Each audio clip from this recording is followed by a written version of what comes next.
Welcome back. This is the third video in the short series of videos that are covering the notes on the pre and early Middle Ages, number 2. And this will be the last of the pre and early Middle Ages. The next video will get us into what I call the Middle Ages proper. This particular video will cover a rather shadowy figure known as Pseudo-Dionysius, and I will try to help you understand why we call him Pseudo-Dionysius, and then indicate something of his influence. This particular author, who is anonymous, we don't really know what his name is, but he went for many years as under the name Dionysius, because everybody thought he wrote under the name of Dionysius the Areopagite, and this was an individual mentioned in Acts 17 as one of Paul's converts in Athens, but this unknown author just takes this individual as his pseudonym. Whether he intended to be deceptive or not, we're not really sure, but tried to pass himself off as the real Dionysius. It wasn't until later they found out, no, that it couldn't possibly have been. So he is sometimes called Pseudo-Dionysius, and some Catholic scholars that think that there's still some, we should still think of him as a separate individual, give him a distinct name. But most historical theologians refer to him as Pseudo-Dionysius. He, we're going to find out, has had an outsized influence on the theology of the Middle Ages. Again, he presented himself as Dionysius the Areopagite, but was clearly writing in the late 5th or early 6th century. And we know that because the things that he refers to, and sometimes the things he even quotes, were from Neoplatonic writers like Proclus and perhaps a couple of others. Now, he doesn't quote them with attribution, like a footnote or anything like that, but it's pretty clear that he was living in this 5th or 6th century and was familiar with writings that happened well after the 1st century, so it could not have been the Dionysius from Acts 17. Again, he called himself Dionysius, pretending to be, at least that's this author's take on it. It could be that he expected everybody to know that this was not really the case, but he was just speaking tongue-in-cheek when he identified himself by Dionysius. But maybe he did intend to pull off some kind of deception. It's not really clear. We're probably dealing with Syrian monks, so think about where Syria is at the end of the 5th or the beginning of the 6th century, as we've said. And he's writing at a particular time when, what has happened? We've had Nicaea, we've had Chalcedon, we've had a number of other developments. Even by this time, the drift between the east and western parts of the Roman Empire are becoming more prominent. And so I suppose what he's trying to do is just make a contribution in some fashion, but he's not really putting his own identity on the line. His deception, if deception it was, worked until the beginning of the Reformation of all times, when Erasmus of Rotterdam, the Christian humanist, was one of the first to express his doubts, and then later on it was pretty much identified that no, this is not the real Dionysius. But as it says there, the last line, until that time, his works enjoyed immense prestige and authority, and indeed that might even be an understatement. His writings, the treatises that are the best known to us and the ones that were most influential on the divine names, which is a treatise on what you might think the biblical names of God, given a mystical sort of interpretation. On mystical theology, I guess that title pretty much says it for itself. And the next two, on celestial hierarchy and on ecclesiastical hierarchy.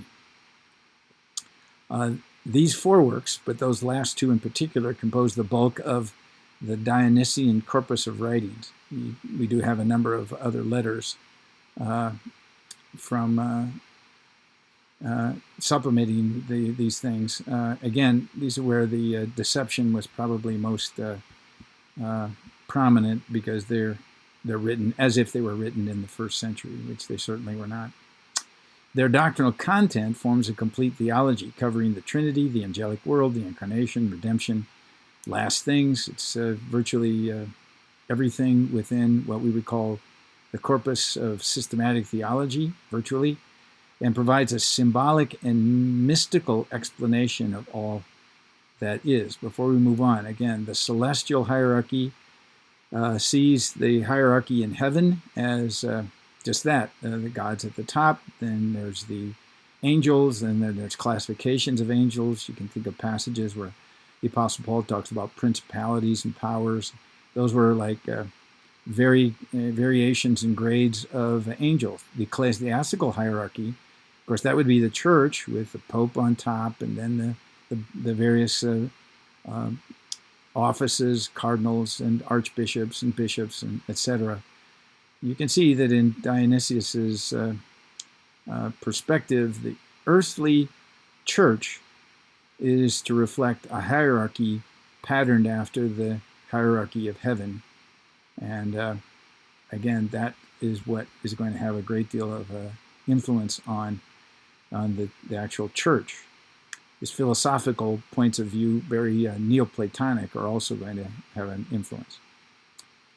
The writings in question consist of 4 short treatises and a few letters. We've already mentioned that, but these appear suddenly, suspiciously, in the 6th century, but they were genuinely accepted as 1st century works quite quickly.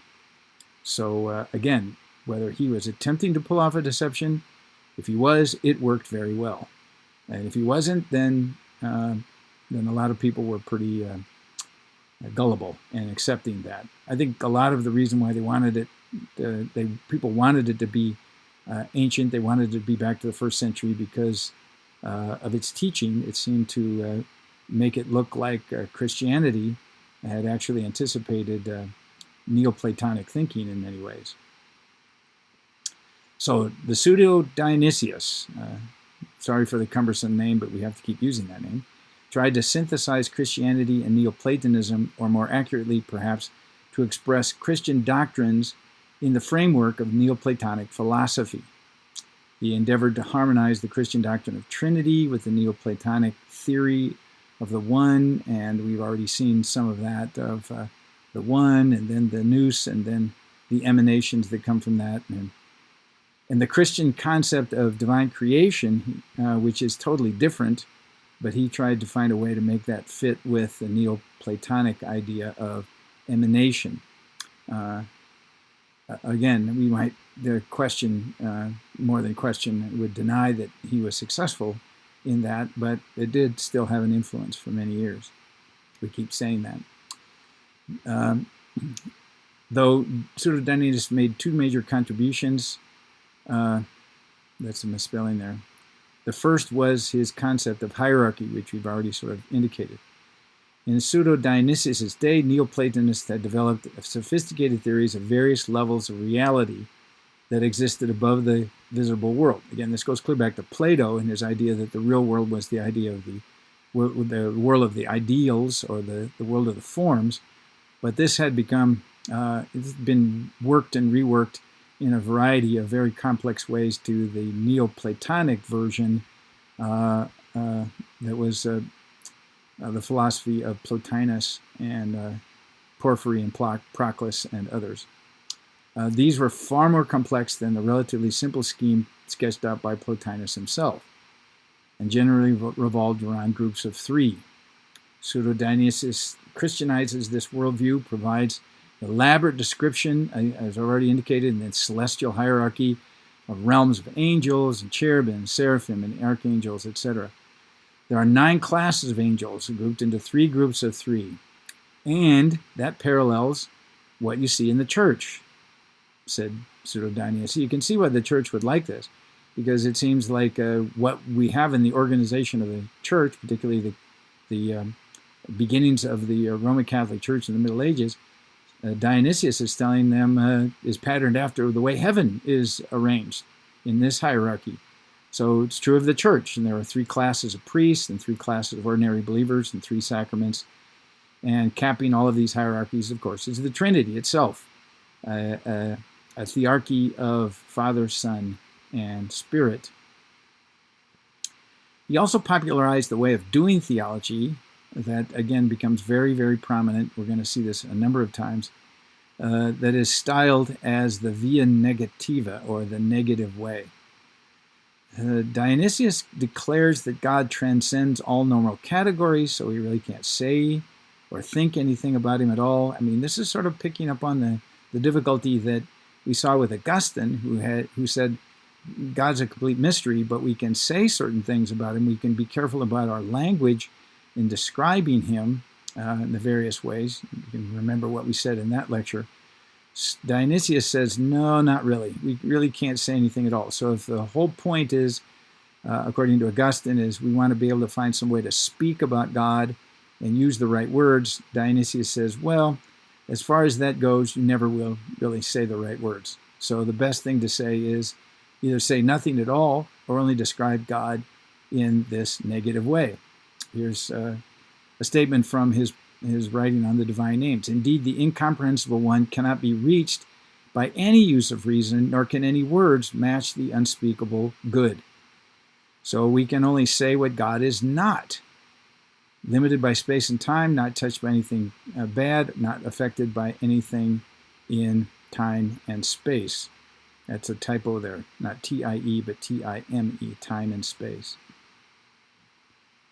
So in his writings, as the last major influence on Western and Eastern Christianity, because Dionysius not only affected Western Christianity, but Eastern Christianity. After him, the 2 different ways pretty much divide altogether. But in the West, his theology of hierarchies resounded through the Middle Ages. This just seemed to fit with the secular arrangement, with the feudalism, with the king, and then the bishops and the barons, and then the landowners, and then the serfs at the bottom. It seemed to be like all of culture was hierarchical, and he gave that sort of a theological explanation, even a mystical explanation. It provided a theology to support the social system as well as the hierarchical structure of the Catholic Church. Yet despite the huge influence of theology, it was dwarfed by his place in the role of mystics. So even though he influenced theology, he influenced medieval mysticism even more. We'll look at that again much later. But he picks up the mysticism of negation, again, this way of speaking about God, but by saying what God is not. And we even have that today, by the way. I should have mentioned this, that when we say the via negativa, we talk about God being immutable, that is, not mutable. Or we speak of God as one who is not only immutable, but one who is unchangeable.